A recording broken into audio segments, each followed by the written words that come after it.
welcome to the breaking news for today. I'm your Nabila binti Abu Bakar, matric number 210264, your reporter for today. Headlines: the demand and supply of sugars. Sugar is produced in over 100 countries and is used by two main food sectors: food and drink manufacturing and retail. The food and drink manufacturing sectors use sugar across a wide range of products depending on what type of functionality they are seeking sugar to provide. The majority of sugar produced serves the food sectors. The smaller market sectors, known as retail, is purchasing sugar that is often sold directly to the consumer for use at home or across businesses such as cafes and restaurants. Now let's hear the explanation from our host for today about the factors that affect the demand and supply of sugars. Thank you, Nabila. I am Muhammad Arif Shazwan bin Razmin. My matrix number is 210263, and I will continue a little bit about the report of sugar. Global sugar consumption was over 185 million tons in 2017 and 18. Consumption is driven by long-term growth of around 2% annually, which is expected to continue in the future. Sugar demand is divided into two, that is raw sugar and refined sugar. Raw sugar is lower in initial cost but requires refining at the destination. On the other hand, refined sugar have a higher initial cost but does not require any facilities for refining. I will pass it on to the next reporter. Thank you. Thank you, my working partner. I'm Zhang Zhiqian. My matric number is 209777. Will be your host for today. Today, I'm going to present some factors that can affect the supply of sugar. First, you can see on the screen it is the price of the sugar currently and the expected price in the future. If the current price is high, the supply will be high because people want to make more profit by supplying sugar. When the expected price increase in the future, the supply will decrease at present because people want to supply sugar in the future with a higher price. And next, there are also some external factors. First, you can see the cost, including the price of fertilizer, labor salary, foreign production and imports.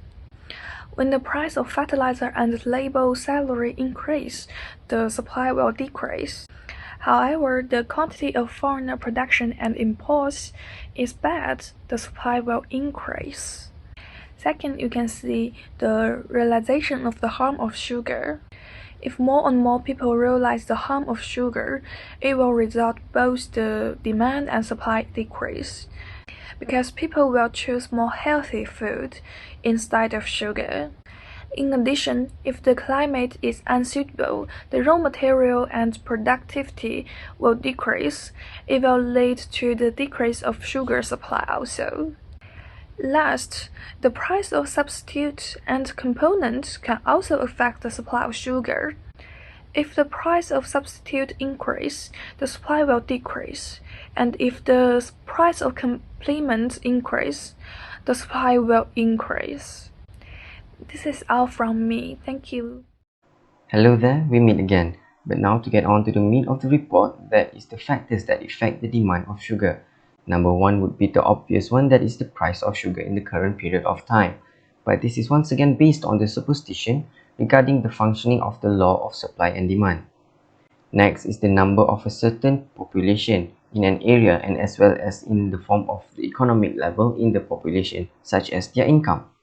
Some population can decrease their usage of sugar if their income is not very high, and some population can increase their usage of sugar if their income can be supported.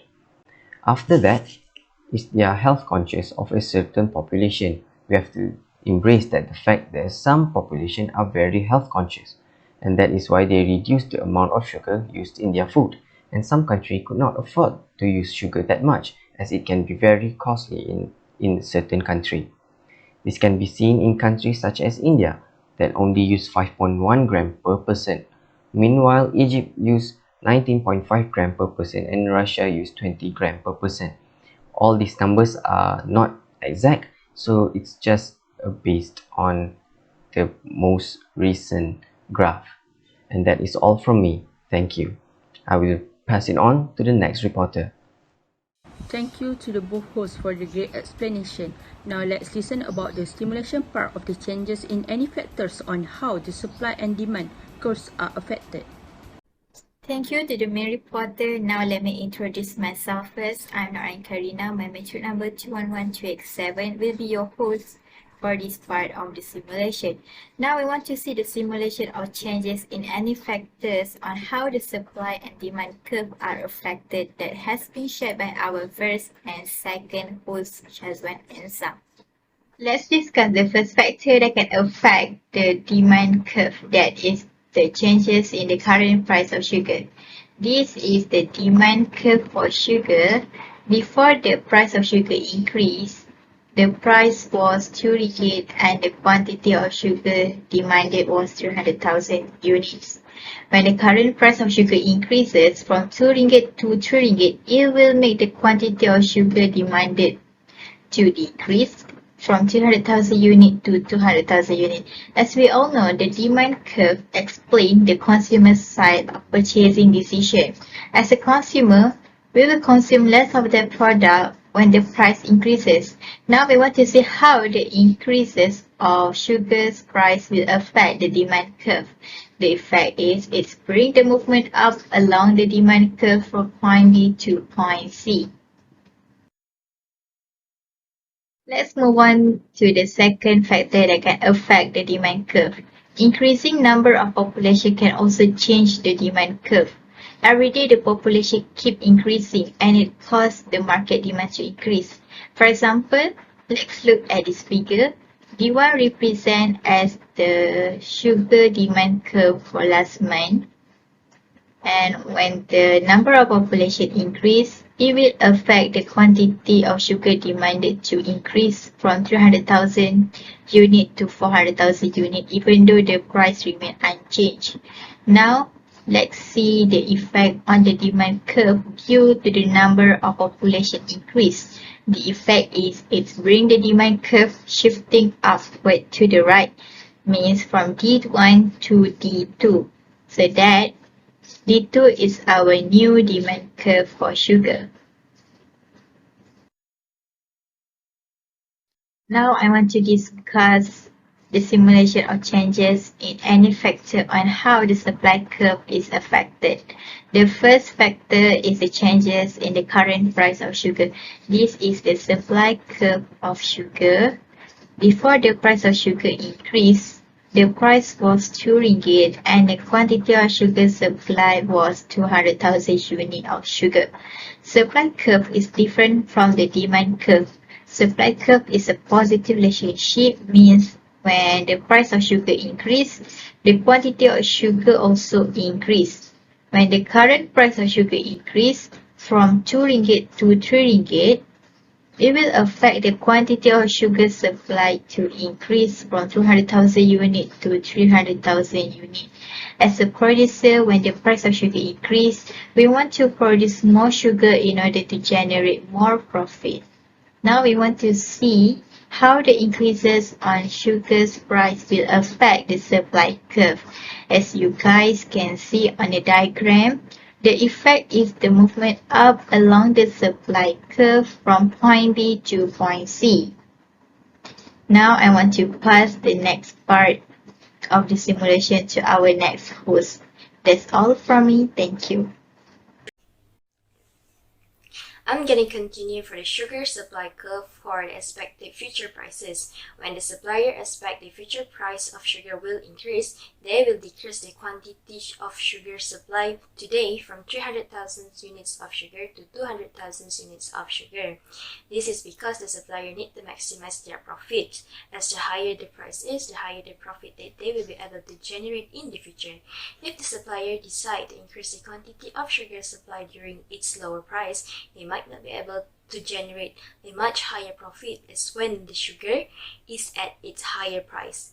They might also suffer a loss, so that is why they decrease the quantity of sugar supplied today, and in the future when the price of sugar increase, they will also increase the quantity of sugar supplied to generate more higher profits. So as you can see from the diagram, the decrease in the quantity of sugar supplied brings the supply curve of sugar shifting upward to the left as the quantity of sugar supply decrease, but at the same time, the price stay the same. Next is the cost of production of sugar. So a rise in the cost of production of sugar, the smaller the sugar is supplied. This is because the supplier need to supply sugar to the market but at the same price.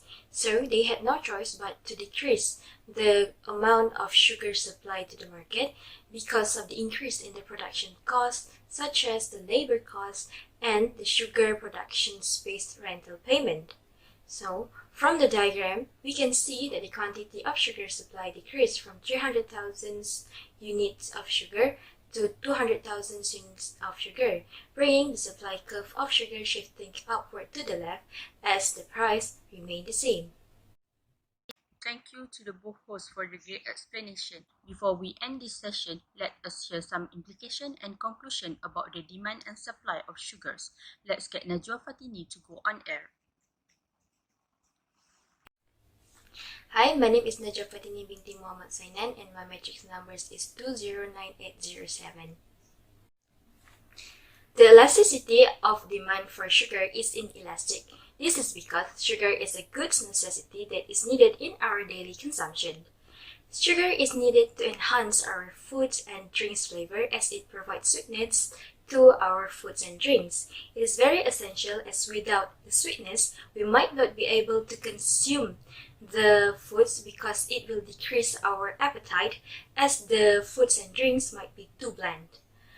Although now people have other choices to substitute their sugar, especially for those with certain health conditions where they cannot consume the regular sugar that we consume are still very greatly needed in the food and beverages industry, especially in the carbonated drinks making and also dessert making.